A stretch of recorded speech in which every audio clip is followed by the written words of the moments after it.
going? To the show? No. Oh, yeah. Oh, you're right.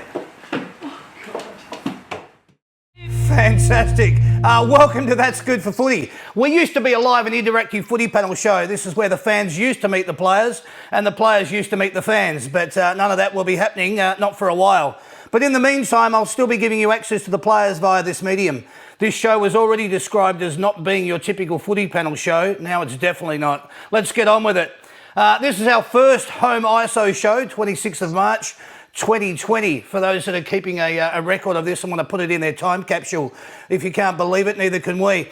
I'd like you to please welcome to the show, our very first inaugural show, a super and highly talented individual from the Collingwood Football Club who was born on the 29th of June 1990. He's played a total of 183 games and kicked a total of 150 goals.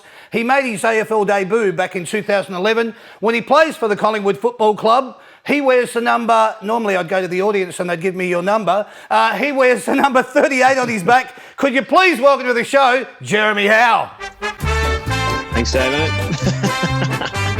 Good old Collingwood forever. All right, that'll do. Hey, Jez, how are you, mate? Nice to see you. You too, Damo. How are you things? Very well, mate. Very well indeed. Mate, firstly, welcome to the show and thanks for making yourself available to speak with me today.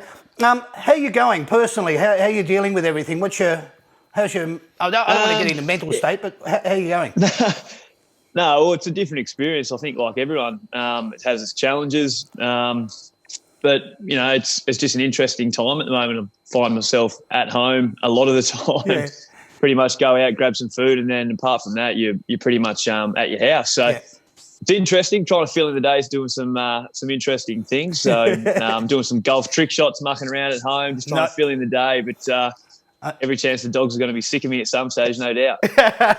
Well, mate, I wanted to just do a show that didn't trivialise what's going on at the moment in the world, but obviously it's pretty bloody serious. But I also wanted to just give people an opportunity whilst they are in self-isolation to feel somewhat normal. So let's get stuck in, mate. Let's have a bit of fun. Beautiful. We'll go with our first segment. This segment is proudly brought to you by the Big Picture people, the experts in home cinema. Let's get the big picture on what's happening and just how it makes you feel. So let's kick it off, Sam. Pictures of you, pictures of me, hung upon your wall. Excellent. Let's get the big picture on what's happening and how it makes you feel.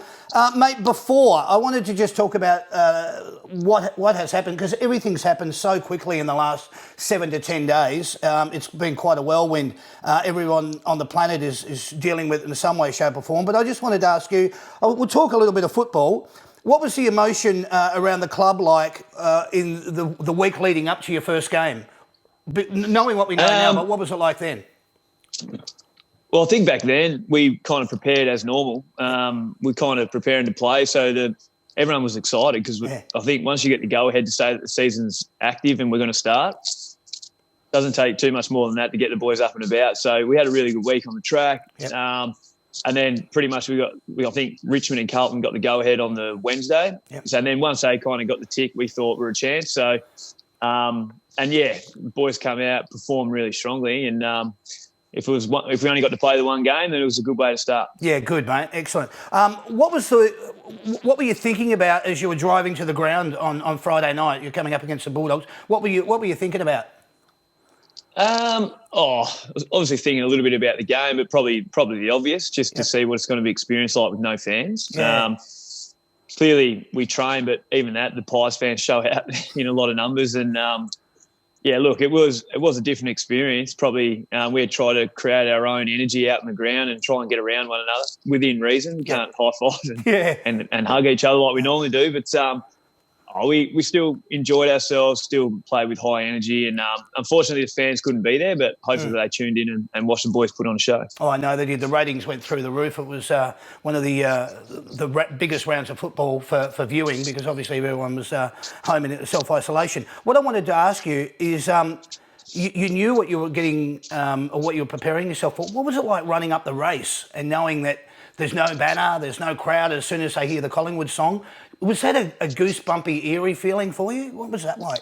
Yeah, eerie is probably the word that comes to mind. You're kind of walking up and normally we can kind of hear what Pendles is trying to say to us on the way up, barely, but probably coming out to the empty arena with no banner. I think everyone looks forward to, whether you're 8 years old or even my age at 29, you still love running through a banner. And the work that the volunteers and that do to get that ready for us definitely doesn't go underappreciated. And like I said, it was a different experience. Clearly it'd be ideal if we could have the banner, have the fans, but at that point in time we couldn't. So we tried to do with the best that we had at the time, and fortunately enough, we still went out and performed. But in the ideal world, you get everyone back to normal, that's for sure. It's really interesting because there's always been that adage, you never know what you've got until it's gone. And feeling that, knowing that there was no banners, there was no audience, there was no crowd, there was no participation, there was no noise, it would have been just oh my God, what's going on here? A real strange experience. Give us the overall feeling of once the ball was held up and the siren went for the first bounce. And, normally we always know what that noise is like when the siren goes, and here it goes, the crowd just roars. It's like after, you hear the Australian national anthem. As soon as it gets to the very end, everyone starts screaming. The whistle's been blown and you just throws the ball up and you're like, oh, hang on, we're playing.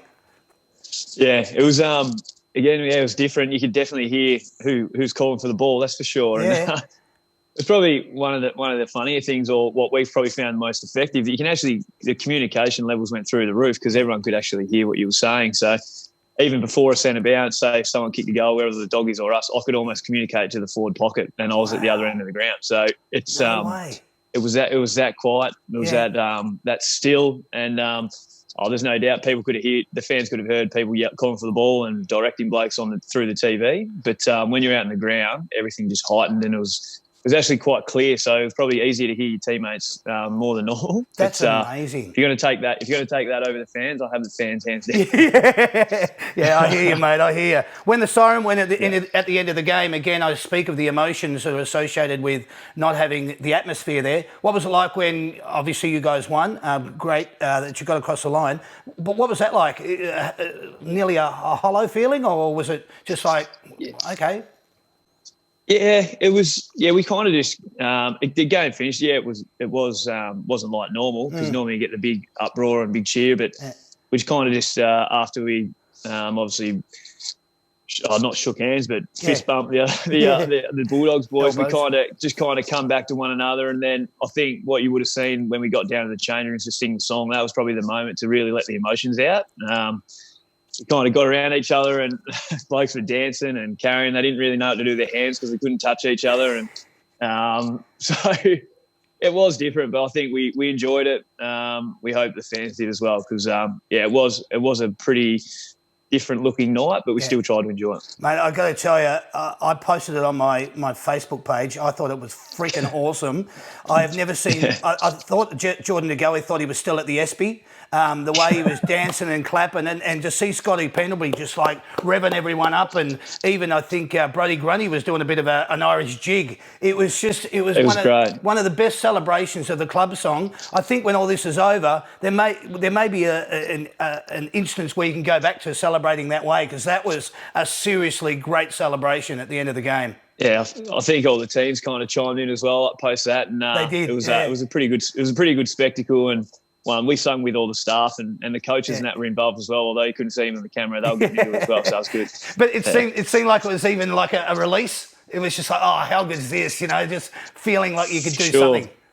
Yeah, absolutely. That was probably the most normal feeling we probably had throughout the night. Being able to come in, sing the song, carry on a bit, but. It was good. Good on you, mate. That's wonderful.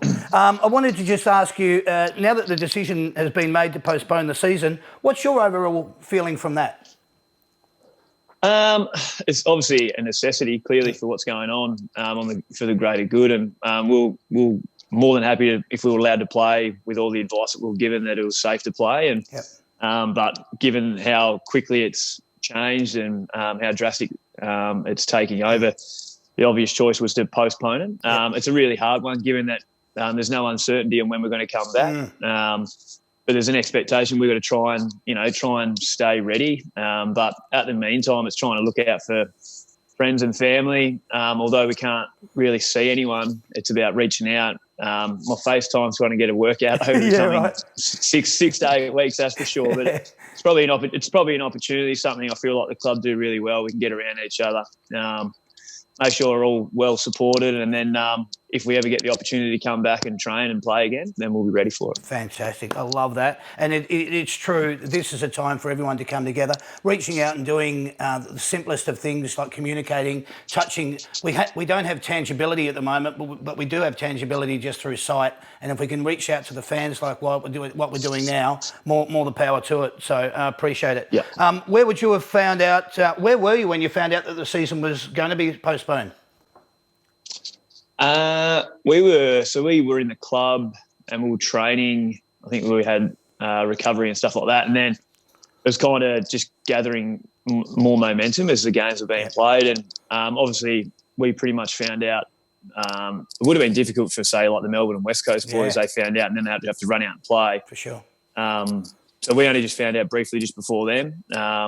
By that stage, it was probably like everyone thought it was a massive chance to be postponed. We're kind of being prepared for that in the short hours before that. Until they actually call it off, it probably doesn't hit you. And then once it did, it's like, right, what's next? And that's kind of what everyone was in the same boat. What do you do? How do you go about it? And we had a big teleconference as a club with all players and coaches and stuff like that and try to work it out. And at the moment, it's self-isolation for as long as we have to and trying to protect the greater good, which everyone needs to do. For sure, mate. Can I ask you, was there a moment where you'll remember the look on everyone's faces when you looked around the room when they actually said, you know what, the season's over, it's postponed?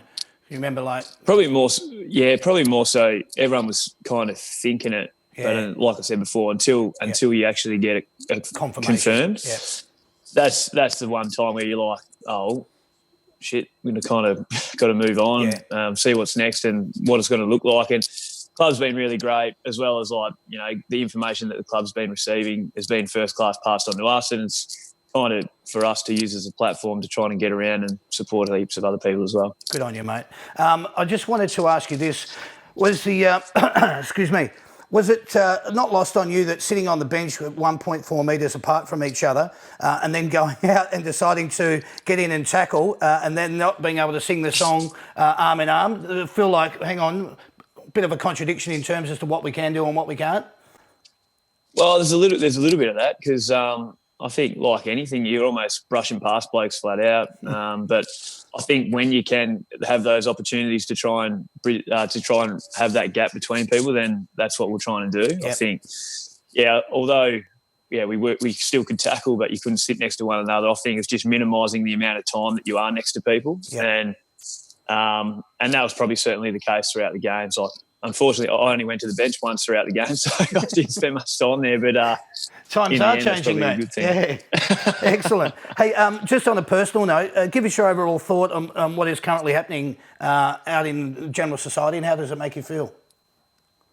It's actually it's quite sad and devastating. I think it's really hard to get a grip on what everyone's kind of doing because everyone's trying to do their best to stay isolated and we're all trying to support the greater good and make sure we can try and get on top of this thing as quickly as possible. But not, like I'm saying, I went for a run, but then you almost feel like you shouldn't be out running because no one else is really out and about.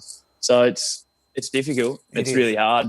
Probably the one thing that I do struggle with is we, as a footy club and environment, it's probably as similar to workplaces as well, that you go from one thing where you're used to, we're creatures of habit, we like being around one another. Like I'll go around from 45 teammates, 12 coaches and 40 staff to now I'm not allowed to see anyone. So it all changes pretty quickly. That's why I said the phone's going to get a workout. But, look, just checking in with people, making sure everyone's okay. I think that's the best we can do at this stage. And then, try to stay indoors when you can and stay safe. Yeah, all of that makes complete sense. How have you been coping, adjusting to the current situation, that we find ourselves in? What have you been doing to sort of make ends meet? I know that you're suggesting, you're going to do a workout on FaceTime and so forth, but around the home, have you picked up any new? Are you building a shed out the back? Are you painting the house? What's going on? Well, I've got a few chores to do outside, so I've just recently re-stained the deck outside. I think so Matty Scharenberg's heavily into his landscaping, and I've been hitting him up for a few tips. I think everyone goes to him because he's the lawn genius. So mine needs a bit of work. So there's a few jobs that like everyone can be done around the house. That's for sure. I think Carly, my wife, she said she's going to try and look after inside as long as I do the outside. So it's got to be a team effort, and we'll see what we come up with because we're going to have plenty of spare time. So hopefully we'll put it to good use. Yeah, good on you, mate. There's obviously a new Dr. Turf in town, Matty Scharenberg. Nice little plug. Well done. Do you have enough of the essentials at home at the moment? And I ask that in a two-part question. Who's doing the shopping at the moment? So my wife, Carly, is kind of stopping and getting the essentials when she can. I think I wouldn't say we're heavily stocked, that's for sure, but we've kind of got enough to get us through for a couple of weeks, I assume. But I think with really good companies at the moment, they're allowing like some drop-offs potentially for food and stuff like that, and that's probably going to be the way going forward. And probably look into that further down the track. No worries. That's not a 10-pack of toilet paper I see stashed behind you then. That's good. Yeah, well done. Certainly not. No, it's certainly not. Mate, how will you be keeping fit? What's going to be your routine in order to maintain a level of fitness? Yeah, look, I think a lot of clubs are doing similar things. We obviously can't access footy clubs. We can't be going in there. And so the players have been giving out some weight gear, so you can still lift weights at home. Yep. So potentially blokes who like going on bikes, they can get some bikes. And I was trying to get a treadmill, but I don't think that's the case.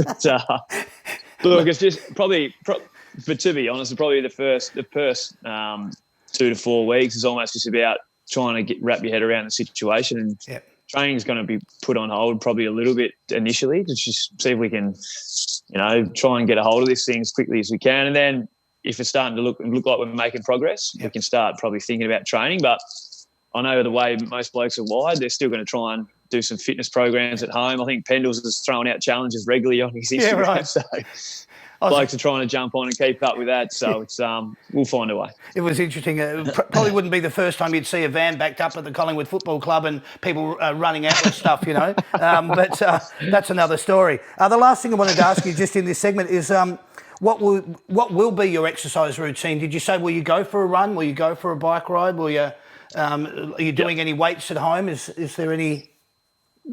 Yeah, so I've got a few hand weights and stuff at home, but we'll get some probably a bit more heavy duty weights getting dropped off. I think the club so we obviously, like I said before, we can't go in, but we've got a person who's going to drop all weights gear out to players' houses, and just enough to get you by. It won't be extensive, that's for sure, but it's enough to keep you ticking over. And on the fitness side of it, it's probably, if deemed safe, go for a run, but like you can't run in groups, threes, pairs, whatever it is. So trying to get runs in when you can, but obviously if you've got a treadmill, that'd probably be ideal. For sure, mate. There's a lot to adjust to. I just wanted to say to you, mate, that was wonderful. Thanks for the insight into how you're dealing with it, how you're coping, what you're doing at home, all of that. It's wonderful. Thanks for sharing it all.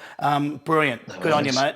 What I want to do now is I want to have a little bit of fun with you. We want the people that are out there listening to us and viewing this to find out a little bit more about you as a person. So we want to do that in a segment called What About Me?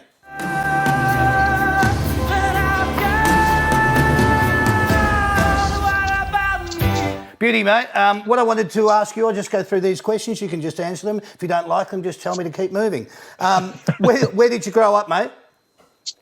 Dodgers Ferry in Tasmania, so there's about 2,500 people, little coastal town. Okay. Half hour southeast of Hobart. Beautiful. All right. Who did you grow up barracking for? Black and white. Old man was Collingwood, so I didn't get a choice. So. How good is that? Who was your favourite footballer when you were growing up? It was the one and only Nathan Buckley. Oh, so, no. Yeah. He knows that too, I presume? Oh, I think he probably does. So, it worked out pretty well in the end. So, it's really good. Good on you, mate. What is your frame of mind before a game of footy? Now, I know there's not any on. Let's not get too overwrought here. But are you relaxed? Are you anxious? Are you nervous? Are you calm? What sort of state of mind are you normally in?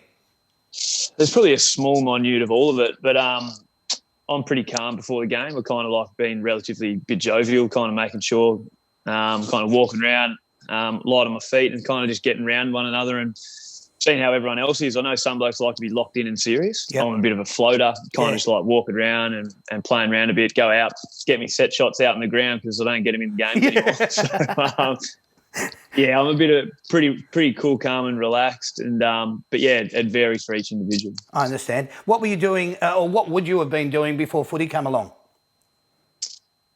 I would still be an electrician. So I was an electrician before I got drafted. So I did that for 4 years. I was a mature age draftee. Yep. So I'd still be doing that for sure. All my mates back home still tradies. So Yeah. I think that's something I'd still be applying. Beautiful. Do you have a pet? I haven't seen one walking around in your home, but you have a pet? I have two, and they're an absolute handful. I've got Boris and Hugo. They're a French bulldog and a British bulldog. Really? And where are they right now? Yeah. Outside just...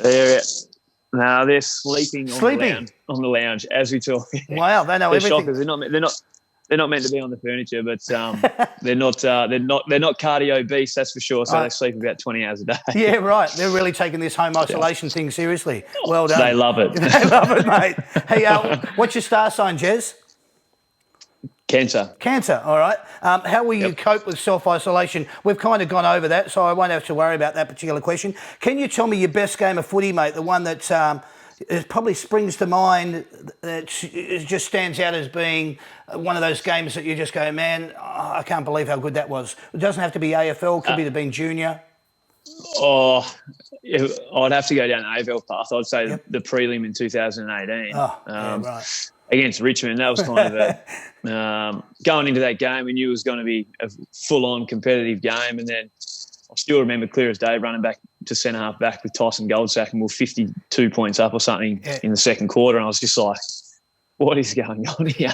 Like this is not meant to be happening. Yeah. And then it got a little bit nervous because Richmond started coming home really quick, and we just hang on. But that one's probably the one that springs to mind for sure. Wow, excellent. I shouldn't be smiling because everyone goes, "What are you back for Collingwood?" And I'm going to say, "Mate, I just like the expression that you've got on your face. It's perfect." Hey, mate, what is the one food that you're going to miss eating during this period?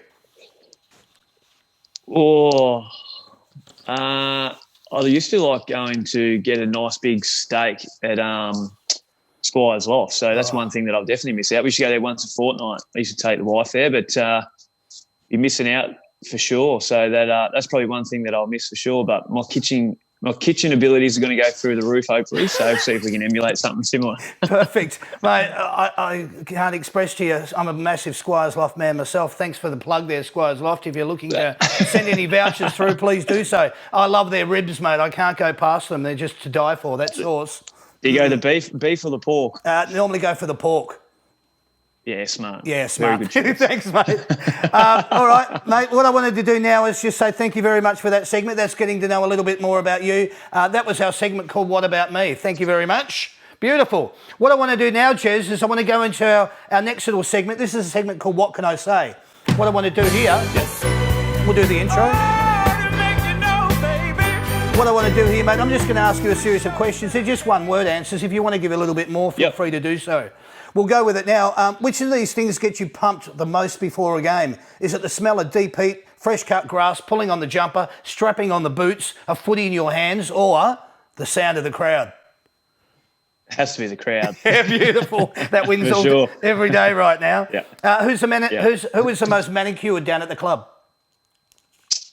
It would be Anton Tohill, so one of the Irish boys, young fella. Right. The fans wouldn't know a lot about him, but still comes to the club with a personal comb, combs his hair every day, 3 times a day. It's pretty good to watch. We'll keep an eye out for that. I asked this question before, and it's quite relevant now. Do you like running through the banners? It's the best. The best. Such a good feeling. Great answer now. I really like that. Who do you think, what do you think of the Collingwood supporters? Unreal. We're nothing without them. So. Good. That's a great answer. I want to ask these questions because these people are going to be listening and they want to know exactly how the impact that they're having on you guys is making you feel. So thanks for sharing. Which AFL club do you dislike the most? It's a tough one. there'd be about a dozen in there, I reckon. So. Can't even narrow it down, mate. There's not many I like, Damon. So. Okay. We'll leave it at that. Oh, let's leave it at that too. How successful did you think the State of Origin was? Very successul. Yeah. I think, apart obviously outside of the game, to be able to raise $8 million for those that really need it, I think that's probably the overall goal, and that was a success in the end. Beautiful, it was achieved. In the future, would you prefer to play in a day or a day or a twilight grand final? Day. Day, okay. Keep the original. Yeah, Yep. beautiful. If you were to describe yourself as a car, what sort of a car would you be? I'd be a Ferrari. Ferrari, okay. It's good because you don't have to say Holden anymore, which is quite amazing. But Ferrari, I'd go with that. Who's the funniest bloke down at the club?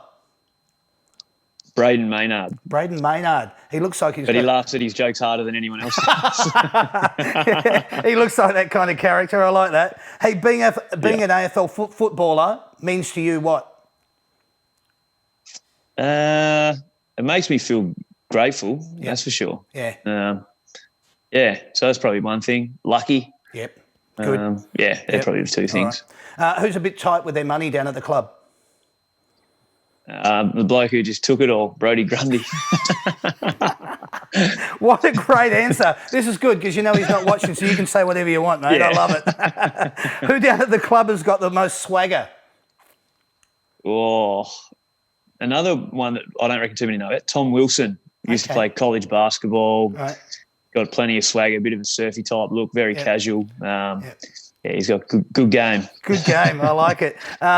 Excuse me. What is your favourite ground to play on around Australia apart from the MCG? Adelaide Oval. Okay. Love it. Good deck and really appealing with how it's structured up. Steep stands. Makes you feel like the crowd are really on top of you. It's good. Yeah, great. Playing for the Collingwood Football Club is? The best. The best. Beautiful answer. What's better? I like this one for you. What's better, mark or goal of the year? Goal of the year. I've said it before. Mark of the year's overrated. Overrated. I love it. Great answer, Jez. I really threw that one in just for you. You know that. Who's your current favourite football commentator? Has to be Bruce McAvaney. Bruce McAvaney. Okay. Who does their hair the most at the club? Probably Jamie Elliott. Okay. Be out there. Yeah. Okay. Yeah. Very rarely is there hair out of place for him. I could see that. Who would most likely be the one to drop their name at the door of a nightclub to gain free entry? Same answer, Jamie Elliott. Do you know who I am? Yeah, right. Okay, good. Who's the most famous person you have ever met? Oh, most famous person. I'd have to come back to that. I can't think. Nothing's really springing to mind. I'm not a massive socialite. So, no. What about this? Who's probably the most famous person you have in your phone? Oh, that's a guy called Phil Handy, the assistant coach of the LA Lakers. Nice. All right. Oh, like it. LA Lakers. Is there one thing you were going to miss the most over this isolation period? What is it? Seeing people. Yeah. That is a seriously I'm all good about answer. seeing people and communicating. It's just like not seeing people is probably the hardest thing I'll struggle with for sure. I hear you, mate. Well, I'm glad we're doing this because this is great. Yeah. What do you think when you see a poster or merchandise of yourself? It's going, are they not selling or what? I'm sure they are, mate. No. Hey, what's your reaction when you see a kid with your number on their back? That's just it's a really special moment. Yeah. I think if you have the opportunity to inspire someone or someone in a little way, that's that kind of makes you feel pretty good about yourself. Good on you, mate. It's a very humbling feeling, I'm sure. Mate, thank you very much. That was our little segment called What Can I Say? Yay! Everyone's clapping in the background. They're going off their nuts here, Jez. How good's that? Mate, what I want to do now, I want to go into our last little segment that from our little get-together here. It's a segment called Knowing Me, Knowing You.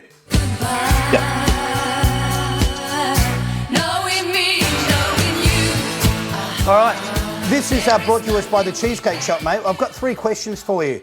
During the week, what I've done is I've got people that follow the That's Good for Footy Facebook page to actually write in and say to us, what would you like me to ask Jeremy Howe when we have him on the show? So the first 3 questions I have for you, one of them I want you to choose as the best question of the lot, and we're going to award them a $40 Cheesecake Shop voucher, which they can go in and collect, or we can post it out to them. We're going to go with question number 1. This is from Chloe Redding. She asks, if you ran out of toilet paper in your house, what would be the next alternative? That's a good question. It might have to just be a shower job, I think. There you go. You ask the questions, there's the answers. I love it. Well done, mate. This question is from Chris Doherty. He asks, what went through your mind when Sheed kicked the winning goal in the 2018 grand final? I think he's a Richmond supporter, mate. Absolute devastation. Absolute devastation. Let's leave that answer at that and move right along. Here's your last question, mate. This is from Leanne Papageorgiou. She asks, if you were stuck in quarantine, which you are, who would your least favourite player from the club be? Who would your least favourite... Maynard. Braden Maynard. Yeah. He would drive me up the wall. Not only would he be laughing at his own jokes, they're not even funny. Yeah. Something along those lines. So who do you reckon was the best question out of those 3? I reckon I'll go the third one. The third one from Leanne Papageorgiou. Leanne, you've won the $40 Cheesecake Shop voucher. We'll either post it out to you, I'll make contact with you via Facebook and we'll go from there. Thanks for all those questions. Jez, thanks for being part of that. That was awesome. No worries. What I want to do now, this is going to be our last little catch-up that I wanted to go through. This segment is a new segment, Jez, that I've introduced to the show. I've added it basically because I want to be able to give the opportunity for all the businesses out there that are kind of struggling at the moment. We know that people are being laid off. We've seen the queues outside Centrelink.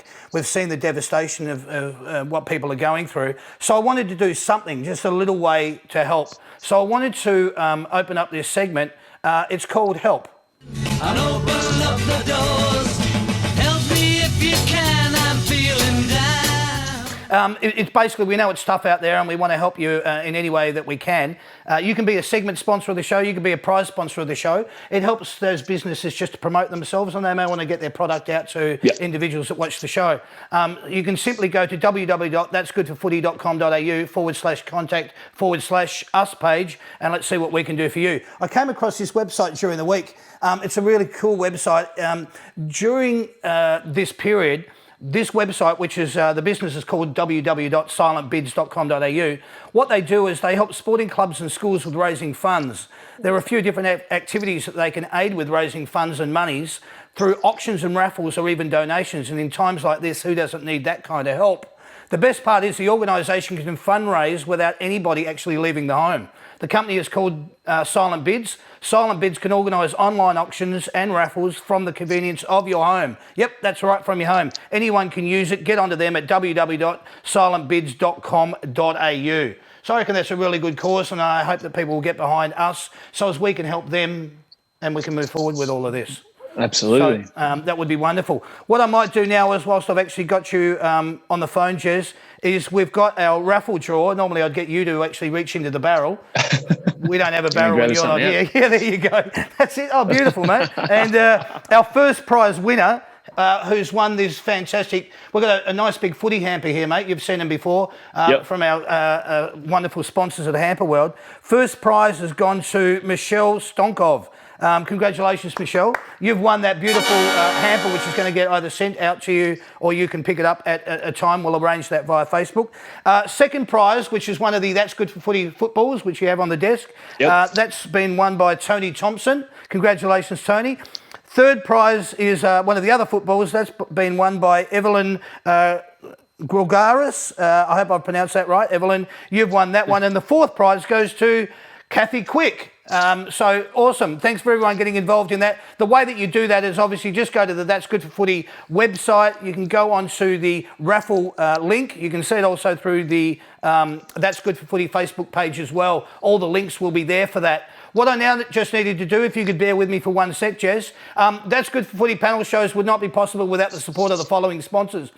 The Big Picture people, the experts in smart home cinema, the Cheesecake Shop, Baked In Store, Big Swing Drum and Golf. They've come on board this year. I know that you like your golf, don't you, Jez?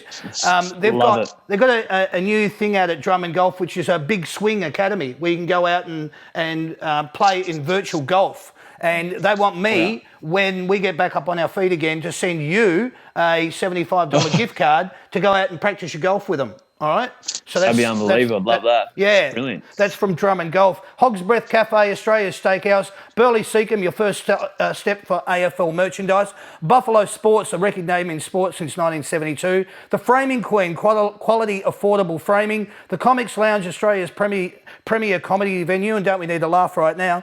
Ozcarts Racing, the only place to race, and BrokerrocheR, helping you make an impression. Just to finish off, these shows are recorded in front of no one.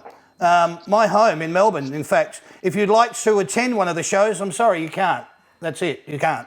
But you can at www.that'sgoodforfooty.com.au find out all the information that is related to That's Good for Footy. If you'd like to follow us and let the information come to you, go to the Facebook page at www.that'sgoodforfooty.com and like the page. There is a sign up button on the top right-hand side of the page. Follow the prompts. Now, can I please get you to put your hands together for Jeremy Howe from the Collingwood Football Club? How good is that? All right. Okay. Hey, well, that's it. Cheers to everyone out there. Be kind, be considerate, be polite, and please be respectful of others. Jeremy, I just wanted to say on a personal note, mate, look after yourself, take care. Can't wait to see you back out in the field. I know this is a difficult time for everybody. I appreciate your time so much. Thank you for letting us into your home. It's been wonderful having a chat with you. I wish you all the best, and we'll speak soon. No worries at all, Damo. Thanks for having me. And keep plugging away. The fans love it. So thanks, brother. No, we're right. I appreciate your support, mate. It's been wonderful chatting with you. We'll speak soon. Cheers. Thanks, bud. Thanks, bye, mate. Bye. Well, there you go, ladies and gentlemen. You have been watching the That's Good for Footy panel show. My name is Damien. Thank you and good night.